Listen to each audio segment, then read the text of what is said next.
Hello, everyone. Welcome to episode 25 of One Step at a Time with Charlie Chen. And before I get to the topic, as you know, I haven't uploaded for a while because the holidays got me really busy. And I guess I've been spending more time doing comedy and doing comedy and music that I just, when I get home, I'm like, I just want to lay down and I don't want to do anything. But no, this is something that I promised myself that I need to keep working on. So here's the first video. Is it the first video? Oh no, I'm losing track of time. Oh, okay. The second video, wow, of 2026. And for this one, well, there are a few things I want to cover, and they may very well be two separate videos. I think for this one, we'll just talk about something that I've been thinking about lately. It's about Well, what is a woman, right? I think a year or two ago, it was a really popular thing that well, Matt Walsh, I think, was the guy who made it popular on YouTube. Now, I didn't make a video right then and there back then because, well, first of all, I wasn't making videos, but on top of that, I'm the kind of person who like to wait and see a little bit and let it marinate a little bit rather than just spit out the answer. If I wanted to spit out the answer, sometimes I do it with friends or do it in comedy, but still, it, it doesn't always work because, well, because our mind are simulations of our past, but our past are not always representative of the actual reality, right? So, uh, so a lot of times I like to think on things a little bit. So for this question about what is a woman, it actually is a question that will be answered toward the end. Now, if you want, you can skip towards the end, but I suggest you listen through this video so that you can, well, hopefully get to where I'm going to arrive at, okay? Or at least understand what I'm trying to get at. So,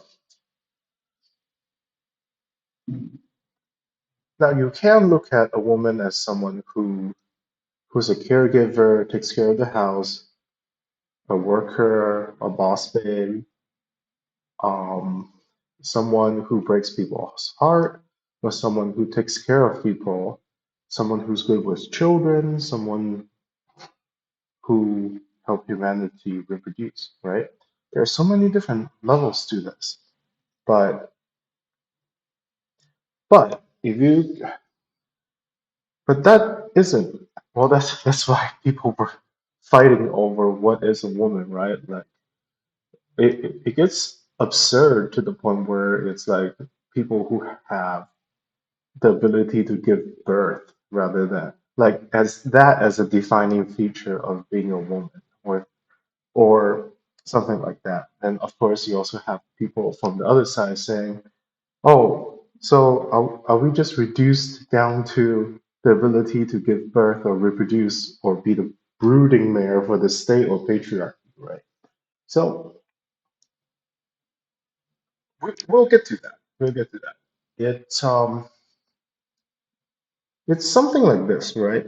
So think about it like this. Think about your day-to-day life. There are people who, let's say, if you buy food, grocery store, right? You have people that's in the way, fellow neighbors. You have people who are stocking the shelves. You have people who are cashiers. You have people working at the butcher shop. You have people, I mean, handing you bags at checkout, right? There's also customer service people, right? How many of them do you actually know personally, right? Because to me, it's the person who works at Cheese and Deli. To me, this is the person who cleans the floor because somebody spilled something. To me, this is someone who checks me out at the cashier's register, right? So, do I functionally need to know them as a person to get the benefit from them? I don't, right?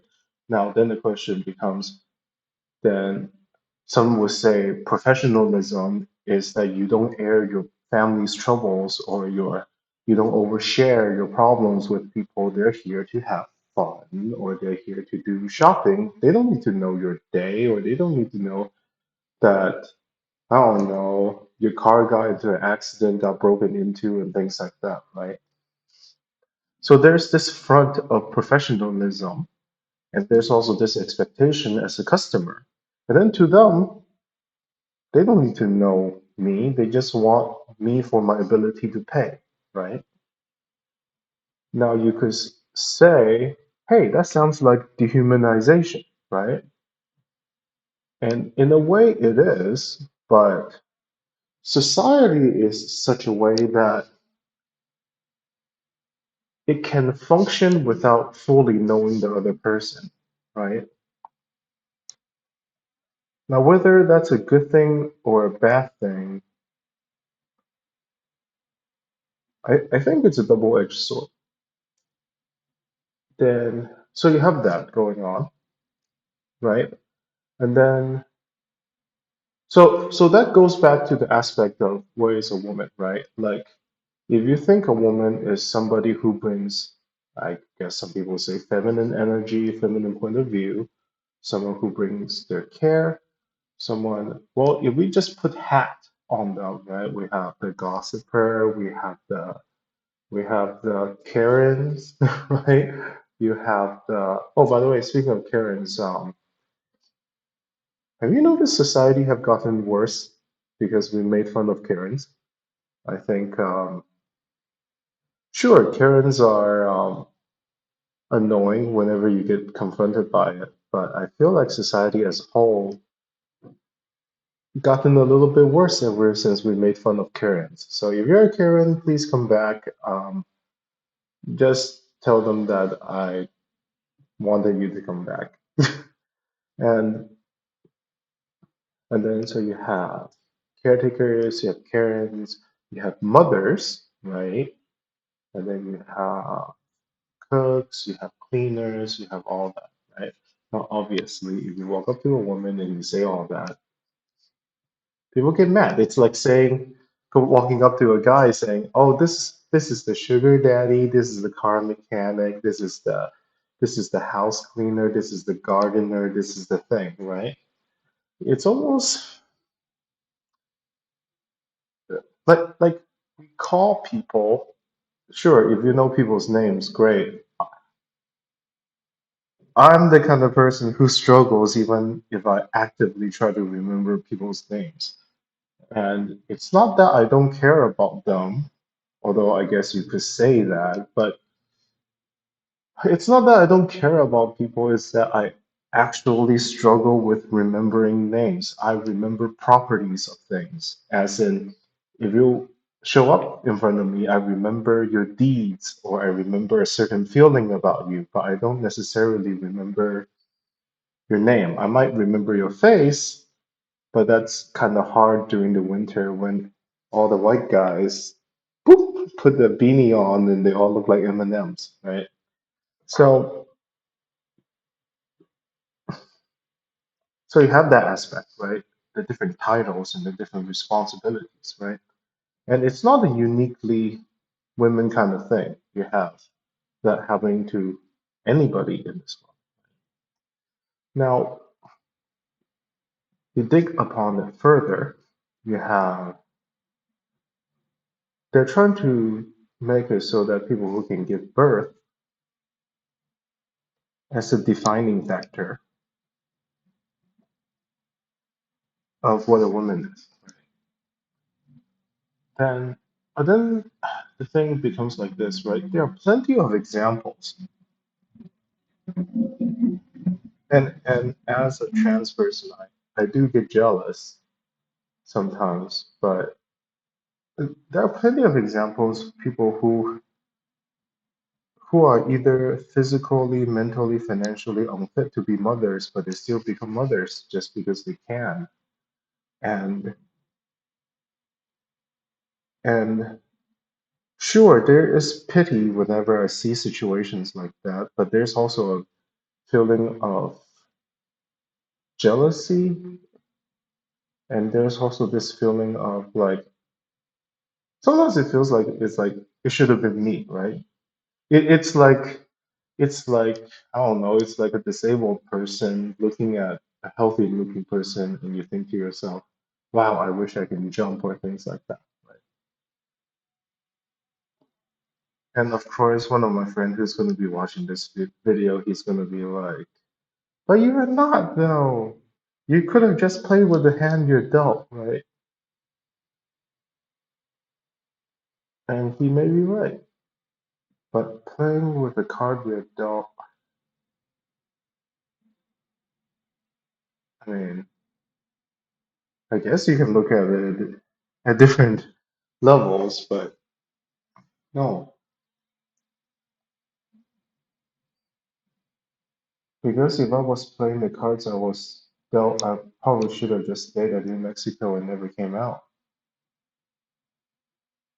Or if I was playing the cards I was dealt, maybe I should have denied myself some more in my previous relationship and just be the yes, my dear kind of person, right? And didn't have a backbone.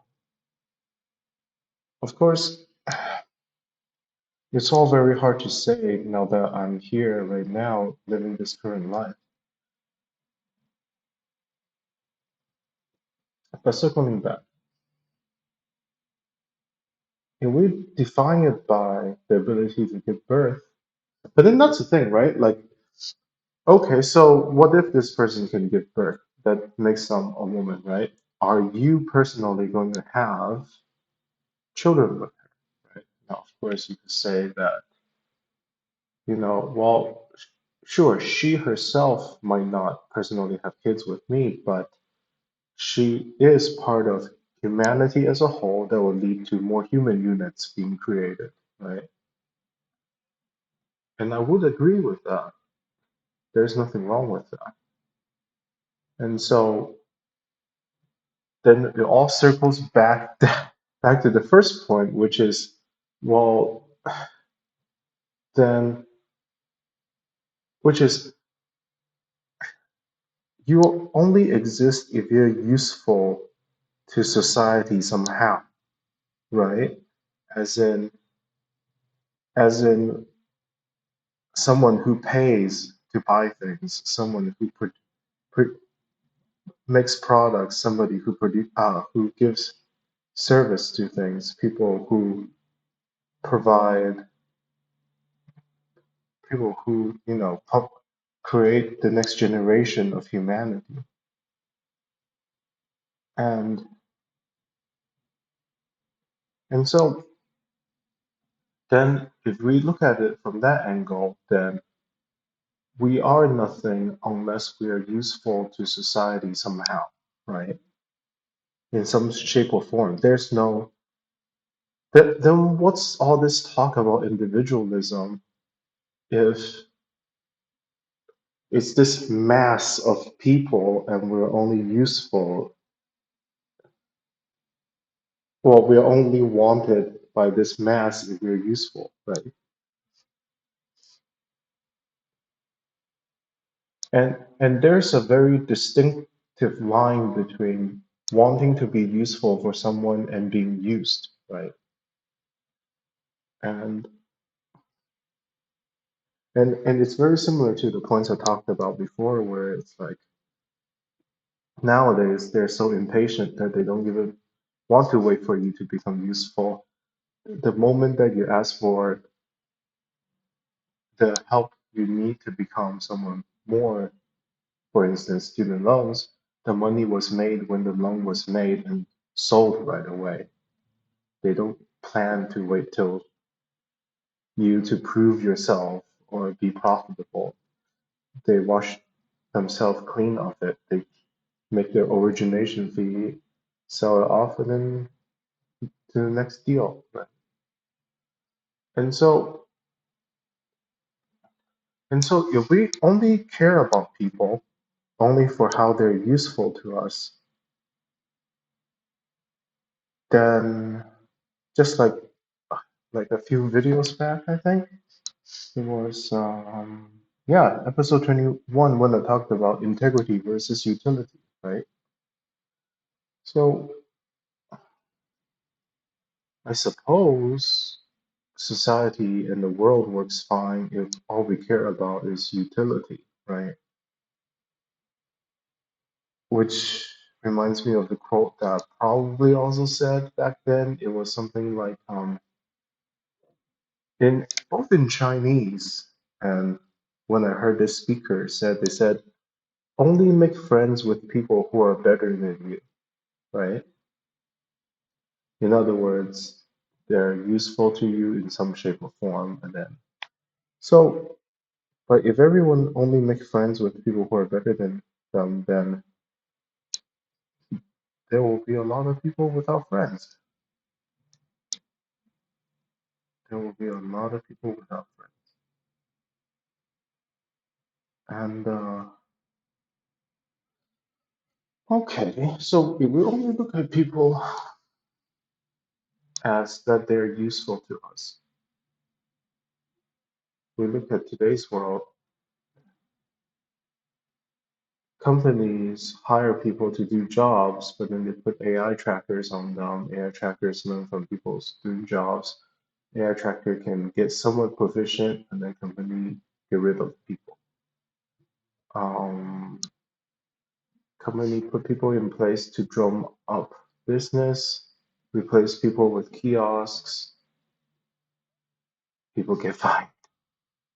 And so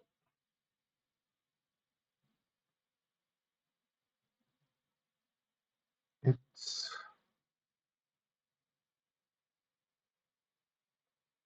it that's the thing. It's like the world don't care who we are as a person. They only want us for what we can provide. And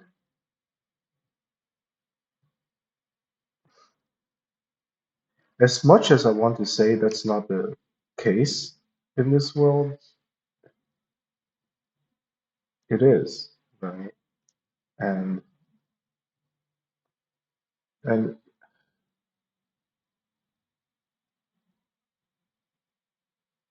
and that hurts me a little because in the sense that if we only hang out with people because they're useful to us, then I'm defined by my needs rather than my will. And and that makes me feel like an animal more than I'm a human, I guess. And humans are animals, but it's it's I don't know, I'm getting to the part where it's getting really like existential and man, Jesus.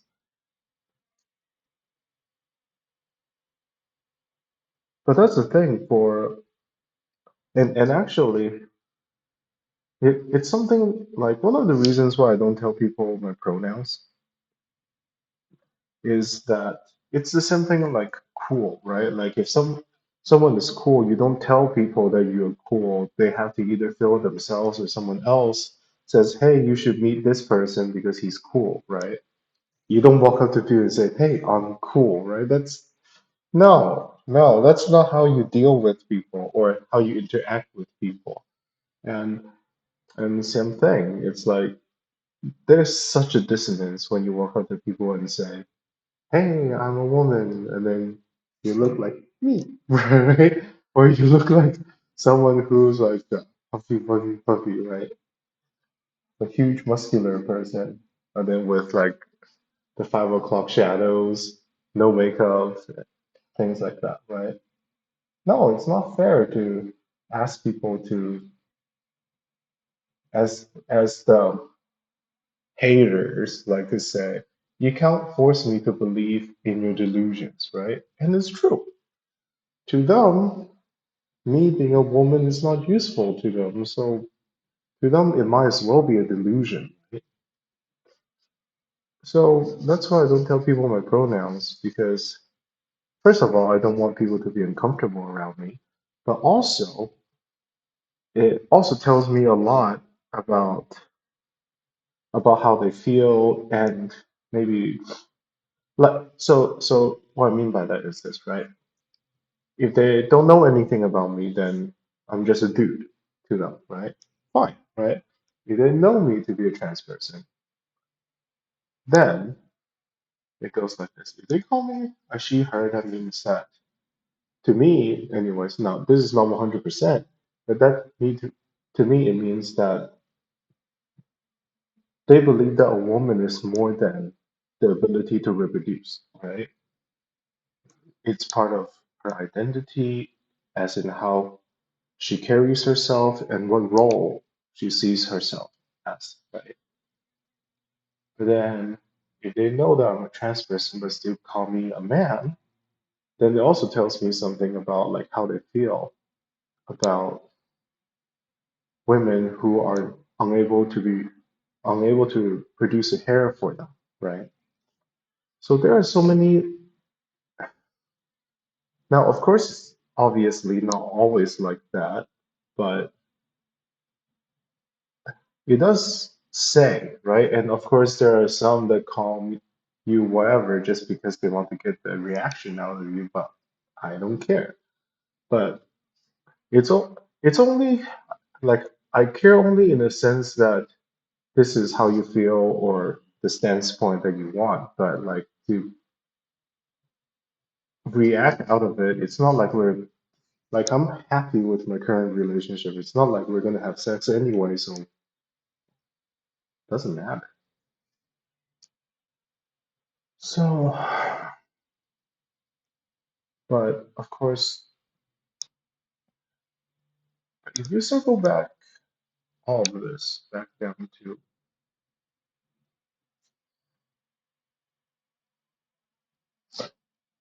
if you circle back all down to this, right?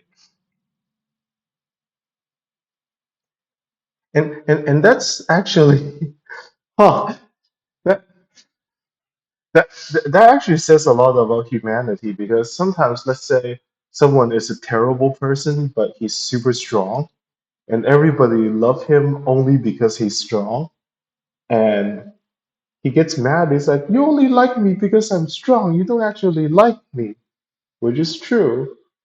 And he's right to feel that way, right? But then we also have situations where people only like you for this one thing, and you do it and you relish in it.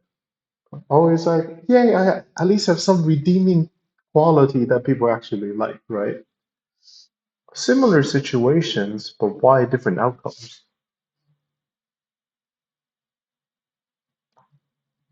Their perspective, starting perspective is different within it. One thinks that he's fine, he doesn't need other people, but other people needs him for this thing, but they don't need him for any other things. It's a feeling of reject.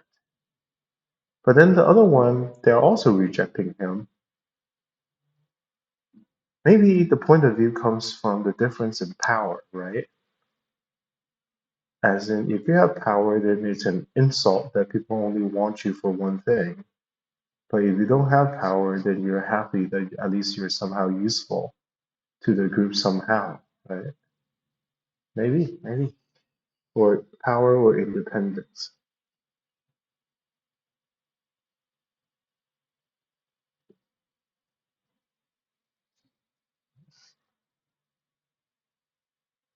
Now, I remember watching Matt Walsh's video, and towards the end, I think the conclusion, well, when his wife said something like, I'm just a mother of three or two or whatever who needs help reaching and opening the jars on top of the shelf, right?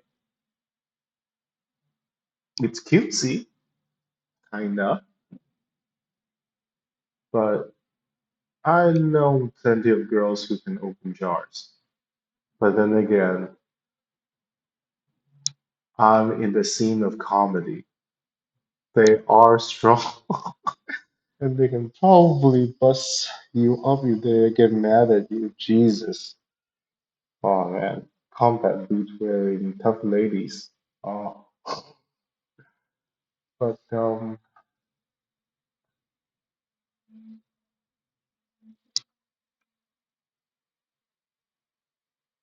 I guess I'll just call it as what it is. It's a hard question because behind the question of what is a woman, it really comes down to is it okay to objectify people, right? Especially in the context of society, right? Well, you could say that it's okay to objectify people because your responsibility to others is only as to how you're useful to them and how they're useful to you, right? Like in the business setting that I talked about earlier, where the store doesn't want to know where my money come from, and I don't want to know all the troubles where they source their product or how much shit the employees or the managers had to go through. I'm just there for my product, right? So we have that going on where objectification is okay and desired, right? But on the other hand, if that goes too rampant, then you have this situation where you don't feel like a person. You're only the service or product that you represent, right? And and this and which brings back to the question, is individualism taught or innate to all of them? And why does it feel like a disease whenever you talk about this? Because your sense of self, your whole self, it feels like it's under attack when you get objectified, right? You say, oh, it's the guy who always arrived late, or oh, the guy who tells racist jokes, or the guy who does the sound effects, or the guy who drives bad. Um, I mean, but people are so much more than that, right? And so the answer to what is a woman really comes down to like, it's not what is a woman. It's really come the real question that we should ask people is, are you okay with objectifying people? And based on that, and and that's why when they say what is a woman and try to think of it as some moral high ground to either dunk on trans people or dunk on people who are the bleeding hearts and try to include everybody. It, dunking both ways both feels so, it feels more performative than getting to the source, right? The real question is not what is a woman. The real question is, how do you feel and is it okay to objectify people, right? Because there are costs associated, more so, like you could argue that there are costs whether you get to know someone or whether you don't get to know someone, right? But I would say there usually is more cost when you actually spend the time to try to know someone wholeheartedly, know them for more than their comedy, know them for more than their bartending skills, know them more than the troubles that they get in, know them for more than their poverty, right? Because it's like if you play video games, it's like a talent tree. There's always points to be spent, but everybody's build is different. Sometimes they're amazingly talented in one thing, like such as music, but then they're really bad with finances or they're ugly or something, right? It's it's beyond their control sometimes. And to make our judgment based on how they're useful. To us.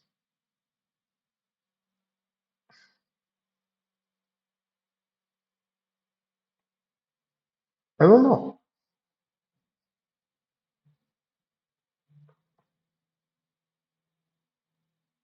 It's one of those things where it's like people do it because for the sake of sanity and for the sake of keep everything moving along. But it's also one of those things where you always keep it in the back burner. And if you explore it, it could possibly make humanity a better place.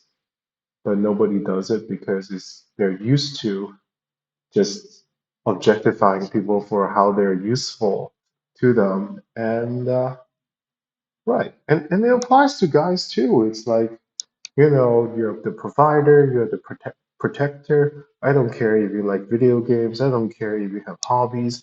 I don't care if you get scared at bullet or wherever intruders too. I just want to get I just want to get my protection and resources from you, right? Like that's so dehumanizing. And that was me 10 years ago trying to play the role of a husband, right? So I want to believe that people are more, and I also want to treat people in a way where pretty much talk to people open-endedly so that they can fill me in if they feel comfortable with, right? That's not to say there are the really talkative ones who objectify you as a listener and talk your ears off. Oh my God, those people. Ah, so it's this cycle of wanting to understand and not wanting to understand, and what's useful and what's not useful, trying to be true and trying to be deceitful. It just circles and circles and circles, and that's what we call humanity, I guess.